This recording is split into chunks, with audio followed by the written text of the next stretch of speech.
Bonjour Cyril Lacarrière. Bonjour Philippe Vandel, bonjour à toutes, bonjour à tous. C'est le moment de votre journal des médias. Cyril, qu'avez-vous au menu ce matin ?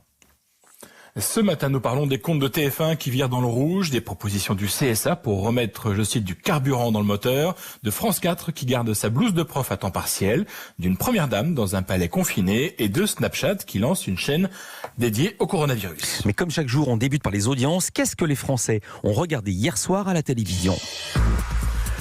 Toujours personne pour détrôner TF1. Sa série The Resident flirte avec les 4,5 millions de téléspectateurs. Pour l'anecdote, TF1 remporte le match des prime time tous les soirs depuis le 12 avril. Derrière, M6 est toujours solide avec Top Chef. Près de 3,7 millions de téléspectateurs ont regardé un nouveau numéro du concours de cuisine. Et France 2 prend la dernière marche du podium avec sa série Réunion, suivie par plus de 3,1 millions de Français. À noter également le nouveau bon score de la programmation ciné d'Arte. Le film de Bertrand Tavernier avec Marie-Ghislain Lapa a réuni 1,2 million de téléspectateurs. Une programmation loin de l'esprit feel-good qui préside en ce moment. Et ça marche. Culture Média. Cyril, feel bad maintenant. On commence maintenant ce journal des médias avec encore des chiffres. Après M6 dont vous nous parliez hier, TF1 a publié hier ses résultats financiers. Et là encore, les premiers effets de la crise se font sentir.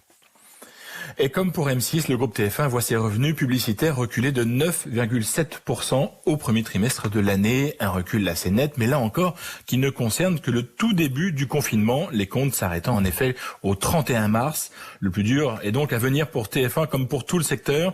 Gilles Pélisson, le patron de TF1, avait estimé que le chiffre d'affaires de son groupe devrait baisser de 50% pour le seul mois d'avril. Et c'est dans ce contexte de crise généralisée que le président du CSA, Roch-Olivier Maistre, livre ses pistes pour relancer le secteur dans un entretien au journal L'Opinion. Redonner de l'oxygène et remettre du carburant dans le système, voilà en une phrase les intentions du président de l'autorité de régulation qui parle d'un séisme pour l'audiovisuel. Parmi les propositions de Roch-Olivier Maistre, la mise en application dès que possible d'une série de décrets qui doivent permettre aux chaînes de faire par exemple de la publicité pour des films de cinéma, d'expérimenter la publicité segmentée ou de supprimer les jours interdits à la télé, une bien ancienne règle qui empêche les chaînes de programmer des films certains soirs, par exemple le samedi. Autre élément soutenu par le président du CSA, le crédit d'impôt pour soutenir les investissements des annonceurs dans les médias audiovisuels, à condition, précise-t-il, que ce dispositif soit encadré dans la forme et dans le temps. Et sur un autre sujet dont on parle beaucoup en ce moment, Cyril, Roch-Olivier Maistre donne également son avis sur l'avenir de France 4. Un terrain sur lequel le président du CSA s'aventure plus prudemment. Il rappelle que c'est un arbitrage qui appartient au gouvernement, mais tout de même, le président du CSA vante l'offre éducative mise en place par France 4 depuis la période de confinement. Et je le cite, conserver une telle offre peut avoir du sens. Oui, parce que je rappelle, France 4 devait disparaître le 9 août et finalement, à cause du confinement, peut-être que non. Justement, au sujet de France 4, l'école est loin d'être finie. L'école à la maison, ça va même continuer jusqu'au 3 juillet. Les cours diffusés tous les jours sur la chaîne vont se poursuivre jusqu'à la date officielle des vacances scolaires. Comme on ne sait pas encore exactement comment va se passer le déconfinement, France 4 a décidé de continuer d'accompagner les familles et les élèves de la primaire au lycée. Selon la chaîne, 2 400 000 téléspectateurs en moyenne de 4 à 14 ans regardent ces programmes spéciaux. Dans le Parisien, on apprend également que la Maison Lumni, que présente Alex Good, va s'ouvrir à de nouvelles disciplines, le dessin, la musique, le sport et même le hip-hop. Non. Alex Good va-t-il se muer en nouveau Sydney ?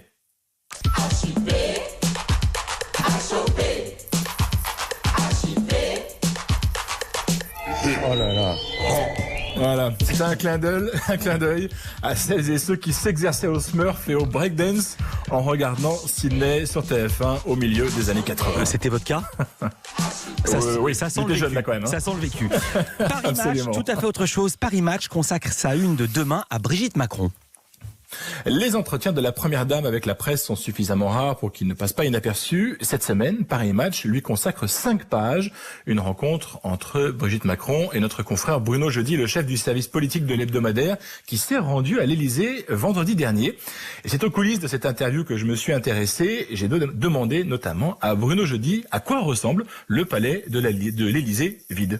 Ce qui m'a frappé d'abord en allant voir Brigitte Macron, c'est de découvrir un palais d'Élysée vide. C'est 25 ans que je fais du journalisme politique, je suis allé très très souvent dans ce palais, c'est plutôt une ruche, il y a beaucoup de monde, il y a beaucoup d'huissiers, et là il y a vraiment personne. C'est vrai que le palais est vide, on est allé dans le bureau de Brigitte Macron, dans un salon de visioconférence, on a traversé le palais et on a croisé pratiquement personne. Le confinement est vraiment strict pour la première dame, qui n'a pas remis les pieds dehors depuis le 15 mars, date des élections municipales. Elle était allée au Touquet ce jour-là, elle était allée aussi se promener le soir avec son chien, une visite assez critiquée, et depuis elle n'a pas mis les pieds dehors. Ses 4 collaborateurs sont en télétravail. Et voilà donc Brigitte Macron, comme le reste des Français, confinés. Bruno Jeudi nous explique comment elle occupe ses journées. Confinée à l'Élysée, en fait, Brigitte Macron s'est trouvé une cause, une activité à plein temps, un job, comme elle dit. C'est celui de la Fondation des Hôpitaux de Paris, Hôpitaux de France, où elle s'est littéralement emparée de cette fondation. Elle a ramassé beaucoup d'argent et elle s'occupe de le dépenser, d'aider les soignants et les patients. Chaque soir, elle téléphone à ses enfants et ses petits-enfants. Elle déjeune parfois avec son mari, un peu plus d'ailleurs que d'habitude, parce que finalement, elle le voit plus souvent.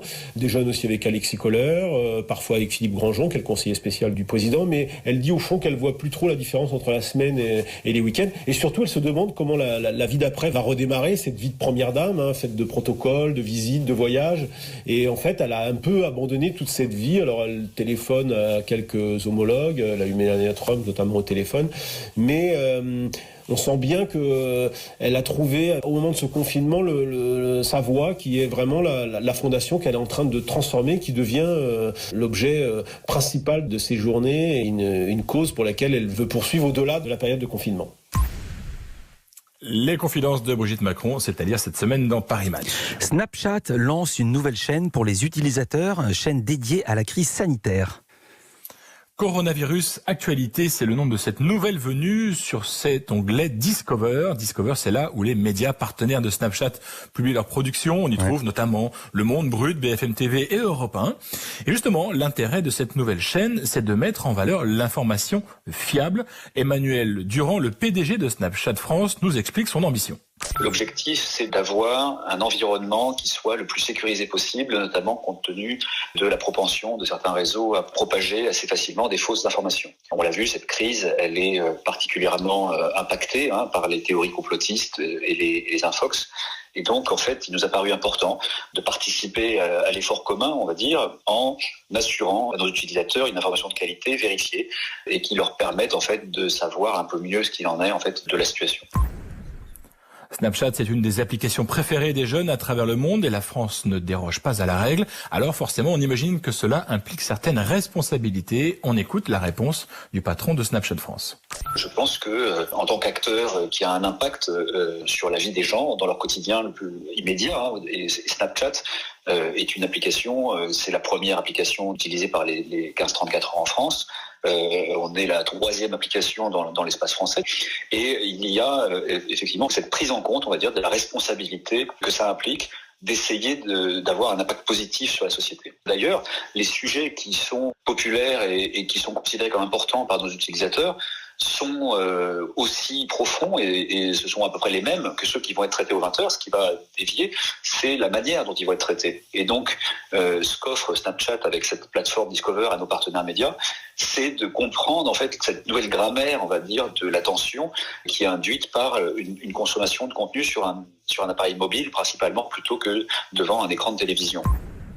L'actualité du coronavirus, une nouvelle chaîne donc à découvrir sur Snapchat Discover. Et quant à vous, les grands qui nous écoutez ce matin, je ne vous ai pas oublié. Je vous signale une émission spéciale ce soir TF1 LCI avec Olivier Véran. Le ministre de la Santé sera d'abord l'invité du 20h de Gilles Boulot, puis il migrera sur le plateau de LCI pour répondre aux questions de David Pujadas dans une émission spéciale 11 mai, mode d'emploi.